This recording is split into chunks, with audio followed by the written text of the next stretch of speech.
Good morning, everyone. Today, I want to talk about something that seems simple, but has a rich history and special place in our lives: the grilled cheese sandwich. So, at first glance, making grilled cheese looks almost too easy. You have bread, butter, cheese, and a pan. But when you look closer, you realize it's more than food. It's comfort, tradition, and yes, even history.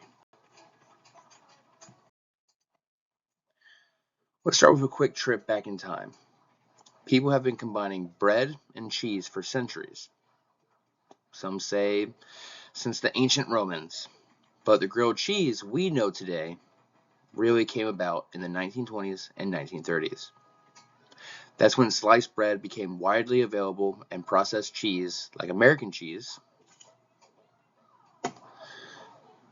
hit the market. During the Great Depression, grilled cheese became popular because it was affordable, filling, and easy to make.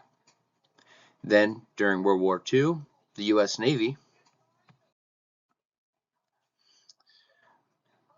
fed sailors American cheese sandwich made with bread and cheese, sometimes with a little tomato soup on the side.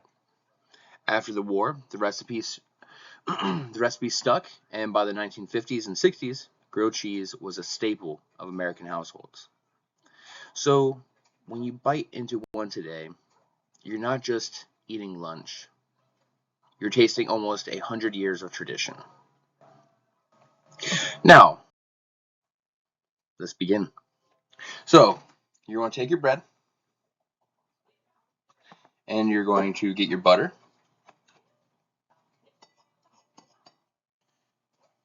and we're going to start buttering our bread.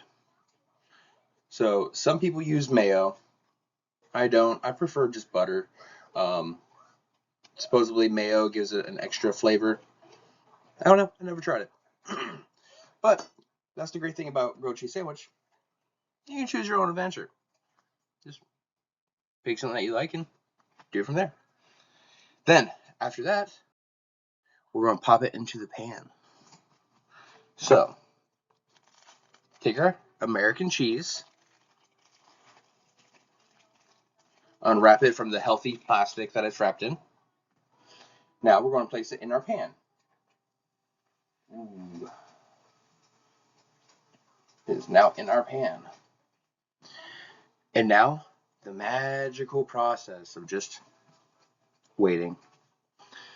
The never ending cycle of waiting.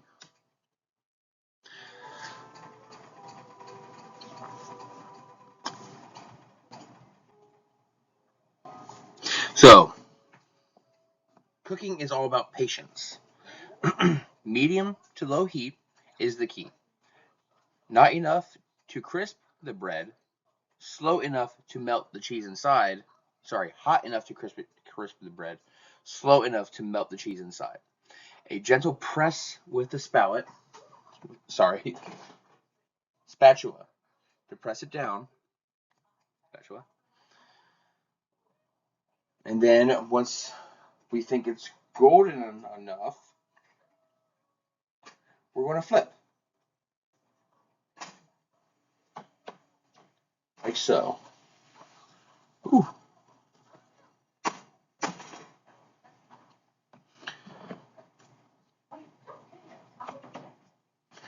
So, as it's cooking, you want to wait until you start seeing the top. So, when you first put the grilled cheese in the pan, you have butter down, cheese, butter top.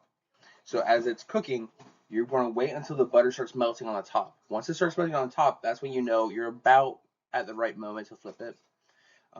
So, take your spatula, go and just peek up the corners, peek up, see if it's ready, see if it's good to go. And once it's ready, then flip it. Um, when you're on the other side, after you know, the top's all crispy, you don't really have that butter trick anymore. So recommend every so often, I'd say 30 seconds, just peek. Is it ready? No. Okay, not ready. And just continue that process until it's all done. Now, with the process of me making one ahead, we can go ahead and cut our grilled cheese. Unfortunately, you don't really get a cheese pool like the one in the picture. Not when you use American cheese. If you're using Gouda or some other stringy cheese, like I actually like mozzarella in my grilled cheese, then you'll get that really nice cheese pool. And the ending, totally optional. You can dip it in tomato soup, which I find on a cold, kind of rainy day, probably the perfect thing to eat.